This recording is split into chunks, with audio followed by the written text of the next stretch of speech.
La Mercedes de Lewis Hamilton, à Interlagos, Brésil, le 11 novembre 2017, Tila Shutterstock si passest Lewis Hamilton qui raconte la scène.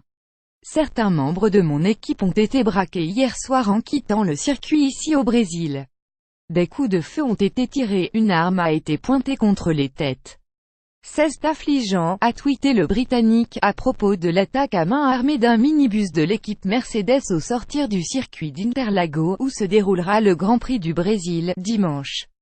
Some of my team were held up at gun. Last night leaving the circuit in Brazil.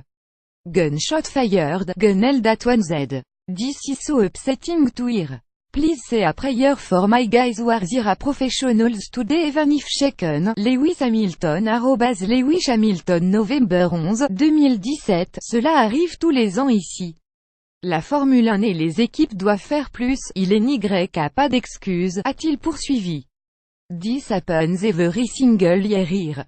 F1 and the team need to do more, there no excuse. Lewis Hamilton @Lewis Hamilton Novembre 11, 2017. Des objets de valeur ont été dérobés mais le plus important est que personne n'a été blessé et que tout le monde va bien, a pour sa part indiqué un porte-parole de Mercedes.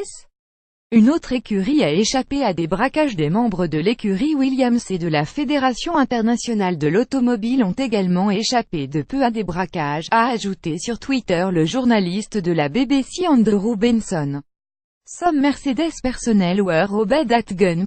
Leaving the track last night. Non-armed, close escape for FIA and Williams people, to Andrew Benson @Andrew Benson. Fin novembre 11, 2017. La criminalité est un problème récurrent des GP organisés en Amérique latine. En 2016 déjà, au Mexique, un membre de Mercedes avait été braqué dans des circonstances similaires. En 2010 au Brésil, c'est le pilote britannique Jenson Button qui avait été victime d'une attaque à main armée. Cet incident intervient alors que le futur de la course brésilienne est incertain, le circuit d'Interlagos étant en vente.